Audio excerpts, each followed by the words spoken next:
Reinaldo Magalhães iniciou sua carreira como fotógrafo quando completou 32 anos. No começo começou como hobby para distração e para sua coordenação motora, pois ao nascer teve paralisia cerebral e interrupção completa do movimento voluntário de um músculo causada por uma lesão neurológica. Na fotografia encontrou a paixão e realização profissional. Já fez diversos cursos profissionalizantes para sempre se manter atualizado no mercado fotográfico, podendo assim levar o melhor para seus clientes. Com suas fotos, ele consegue capturar um momento único e especial de alguém, ao qual essa pessoa levará por toda a sua vida. Reinaldo Magalhães, exemplo de superação e esperança. Reigrafia fotos e vídeos com Reinaldo Magalhães. Apoio JS Música Entretenimento, jornalista Jaime Solução, repórter cinematográfico, e Cláudia Simone. Salve, salve galera, esse é o Clima Segue a Trilha, estamos no ar, TV Relacionamento, a TV mais pertinho de você. E agora você vai ficar com o programa Reigrafia, Foto e Vídeo, sempre na direção geral dele, Reinaldo Magalhães. Você que precisa foto, filmagem, fazer aquela cobertura, nos procure, entre em contato porque a gente vai fazer o melhor serviço. E a direção geral, ele, Jaime Soluções, e eu, Jeff Brazuca, sempre levando aí informação e entretenimento para vocês. Sejam bem-vindos, fiquem à vontade, pega aí a sua poltrona e vamos bater um papo, porque hoje o papo é sobre literatura, sobre conhecimento, sobre letramento. E eu estou aqui com um cara que eu sou super mega fã dele e conheci ele recentemente, tive essa honra e posso chamar ele aqui de amigo. Eu estou aqui com ele, o escritor Dil Gonçalves. Tudo bem, Dil? Tudo bem, Jeff. Cara, muito bom ter você aqui com a gente, hein? Muito obrigado pelo convite. É sempre bom ser convidado para alguma entrevista, porque no Brasil, infelizmente, dificilmente um autor é convidado para qualquer entrevista. É como se houvesse um combinado de silenciamento para a escrita. Você já começou com a linguinha afiada, hein? Você amolou seu facão mesmo, hein? Amolei, né? Tem que amolar, não é? É isso aí. Ó, veja bem, qualquer cantor vai saindo, passa em tudo que é jornal. Isso é verdade. Certo? Qualquer jogador de futebol começa a despontar, vai em tudo que é jornal. Aí você tem escritores no Brasil, escritores como Pedro Bandeira, por exemplo, que tem 23 milhões de livros vendidos e não aparece na mídia, sabe? Aparecem alguns, como que acabou de falecer o Luiz Fernando Veríssimo aqui. Mas por que ele aparece? Porque ele é um escritor? Não, porque ele é um jornalista. Sim. Certo? Ele usa o traquejo do Sérgio Portela. O Sérgio Portela aparece por quê? Porque ele é um professor, pesquisador da PUC. Mas não porque ele é escritor. Meu irmão, como é que você vê eu acho que pensando nesse lance que você trouxe aqui pra gente agora, eu entendo que cultura é um comportamento, né? E dentro do comportamento, da cultura, a gente tem as expressões das artes, né? Então, o entretenimento através da música, do show business, ficou muito em alta e esqueceram de trazer essas outras partes da linguagem, da cultura, que, por exemplo, é a questão da literatura. E aí eu fico pensando o seguinte: eu costumo falar para a galera que quando você começa a entender a leitura, você começa a decodificar.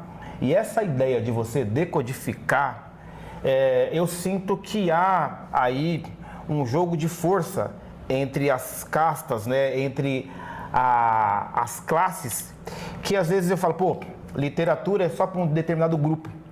Porque as pessoas falam, não, você tem livro à disposição aí, mas entre ter os livros à disposição e o incentivo para a leitura, como é que você vê, você como escritor, você como um vendedor das suas obras, como é que você vê o incentivo, seja governamental, das famílias, como é que você vê essa coisa de levar a literatura para dentro das famílias?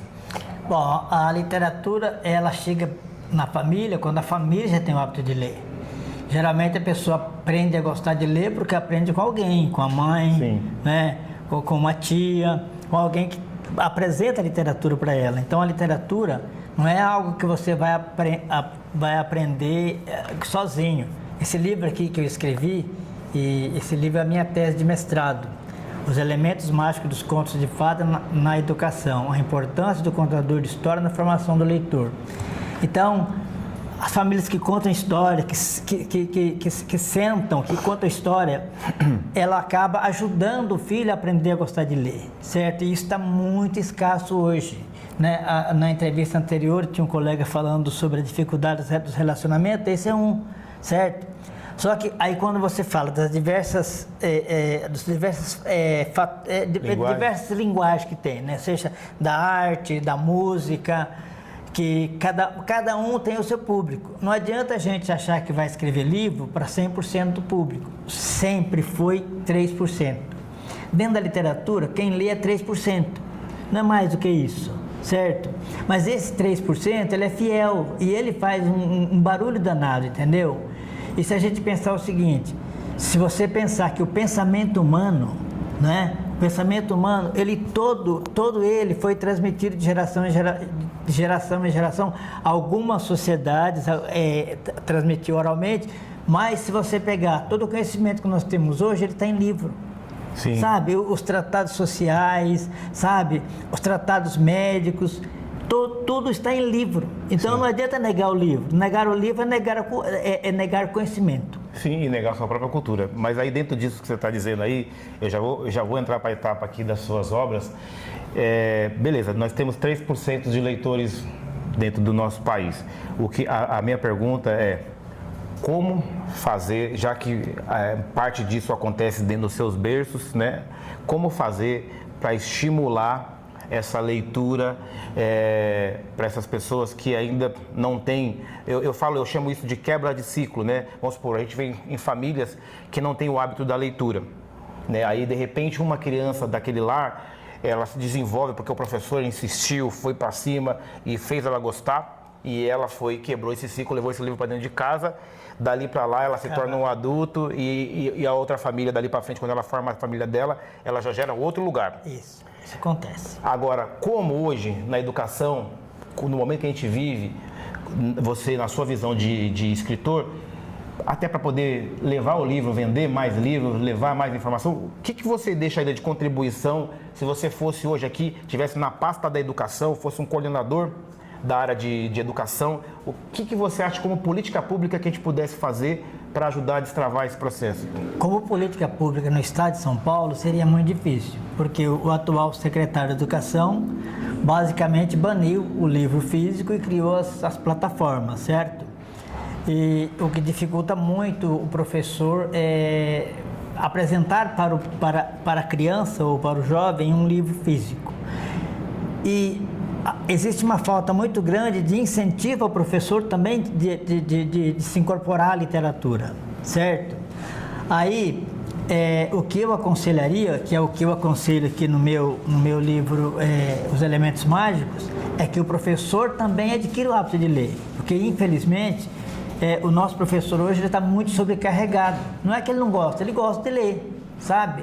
Mas a sobrecarga é tão grande, sobretudo nas escolas PEI, que ele não tem nem tempo de se coçar. Então, conclusão, ele fica tão atarefado com as tarefas burocráticas que envolvem o ensino, que ele não tem tempo de apresentar, de se envolver com o conhecimento, com aquilo que é lúdico, com aquilo que é belo, com aquilo que que chamaria a atenção da criança, contar uma história, por exemplo, fazer uma encenação, fazer um teatro, certo? Recitar um poema. Meu irmão, cara, você trouxe, é importante esse corte aqui, vocês governantes, vocês da área da política pública, essa fala aqui desse profissional é uma fala recorrente para a gente que é da educação, para a gente que quer educar, porque assim, muito discurso se fala em querer ter um país progressista, um país desenvolvido, mas galera, como é que vai desenvolver um país se a gente não consegue decodificar o letramento? Não tem como, vocês estão vendendo mentira e a gente às vezes fica aqui se enrolando nesse negócio. Vamos se ligar, gente, é bom pro planeta, é bom pro país. Você pega aí Noruega, você pega esses países de primeiro mundo, todo mundo letrado. No primeiro momento, é lógico, nós vamos quebrar, porque muitas dessas famílias hoje que são donas dos bilhões da grana por aí afora, os caras nem lê mais nada. Os filhos desses caras hoje compra tudo, tudo se compra e nada se produz, né? E aí fica essa doideira. Agora, Gil, eu conheci o Gil na Bienal do Taboão da Serra, e lá na Bienal, não sei se você reparou, quando as crianças e os professores chegavam nos estandes da gente, que as crianças estavam no passeio. A Bienal era um passeio e não um lugar de buscar conhecimento, novidades. Eu não vi ninguém com cara de, poxa, livro novo. Qual é a sua sensação de estar numa Bienal falando do seu trabalho? Isso para mim foi assim, foi dolorido, né? Que as professoras vinham com as crianças, às vezes a criança parava para ver o livro. Esse livrinho aqui, por exemplo, o livro chama Menino, né? Ele é um livro que chama muita atenção. Às vezes a criança passava, não, vamos. A professora, vamos. A criança, eu imagino que se as professor, pelo amor de Deus, vamos acordar, minha gente. Depois vocês ficam reclamando, pô. Se a professora foi numa Bienal com os alunos, a primeira coisa, lá na sala de aula, ela tinha que ter preparado. Nós vamos para uma Bienal. Mesmo que a gente não tenha dinheiro para comprar os livros, vamos parar nas mesas, ver os livros, olhar, conversar com os autores, tirar foto. Aí que você vai, mais ou menos, criando um certo ídolo para aquela criança. Tirei a foto com aquele escritor, tirei a foto com aquele outro. Não, as professoras passaram direto, não pararam em uma mesa, certo? E a maioria dela com o celular na mão. E a maioria com o celular na mão, aí não tem jeito. Aí não... Perdoe, gente, eu como sou sindicalista da APUESP, eu jamais falo contra o professor. O professor é sobrecarregado e ele precisa ser melhor assistido, né?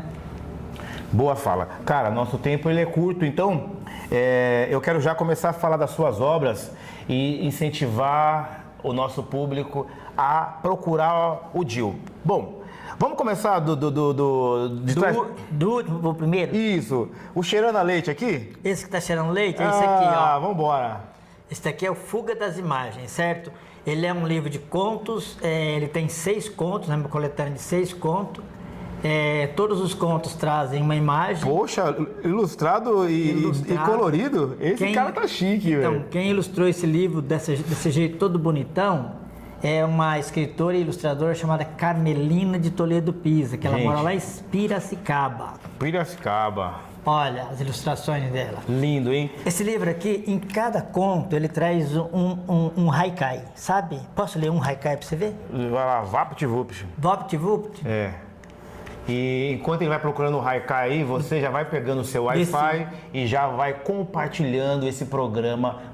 Essa fofoca é boa, então espalha pra geral. É a TV Relacionamento pertinho de você. Bora! Bom, para esse primeiro conto aqui, que chama Fuga das Imagens, que dá título ao livro, o haikai que eu escrevi foi o seguinte: a fonte espelhada, mundo líquido se faz nos teus belos olhos. O haikai é um poeminha curto de três linhas somente, né, os 3 versos, sendo que o primeiro tem 5, o segundo tem 7 e o terceiro tem 5. Tem a ver com a natureza e aí fazendo um link com o ser humano, certo? Então eu coloquei um haikai para cada conto. Os contos desse livro são contos extremamente profundos. Tem contos que você vai chorar um pouquinho. Rir, eu não sei se você vai rir. Mas todos eles vão te levar a uma reflexão. Eu duvido, Deodó, que você não vai ler e falar assim, não acredito que eu li isso. Duvido. Não estou querendo gabar meu livro, não. O bichinho é bom mesmo, entendeu? Eu fico imaginando você mais moleque, velho. Você que seus haikai aí, a orelha das meninas como que não ficava, né? Desses haikai seu aí. A primeira vez que haikai foi agora, viu? Esse conto aqui, o Fuga das Imagens, eu mostrei ele para o meu professor lá do mestrado e ele disse o seguinte: o seu conto dialoga com o ensaio sobre a cegueira do José Saramago. Eu preciso que você fale de todos, então você tem 1 minuto para cada livro. Esse aqui, Os Elementos Mágicos, é um livro de tese, minha tese de mestrado. A banca recomendou que transformasse em livro, eu transformei. Esse aqui é um livro de contos e crônicas. Esse vendeu bastante na Bienal lá, hein? Esse livro aqui tem as crônicas que eu colocava no jornal O Liberal de Americana. E esse daqui, o Menino, eu não sei que... Com esse livro aqui, o homem pagou até o almoço pra mim, que vendeu pra caramba esse livro lá aquele dia, né? O menino nasceu, não sei como, foi assim, um estalo, comecei a escrever e saiu. Ô Gil, e rede social, como é que o pessoal te acha na rede social? E como é que a gente divulga e compra teu livro? Escritor Dil Gonçalves. Dil, com D, viu? Não é Gil, não, é Dil. É. Dil Gonçalves, vai falando. Escritor Dil Gonçalves.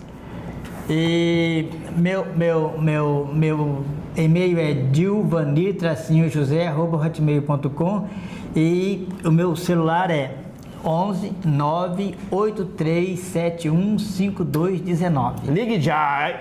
Programa Regrafia, Foto e Vídeo vai ficando por aqui. TV Relacionamento, a TV mais pertinho de você. Dil, gratidão, tamo junto. E eu quero você mais aqui para poder falar mais dos seus contos aí, tá bom? Obrigado. Obrigado, gente!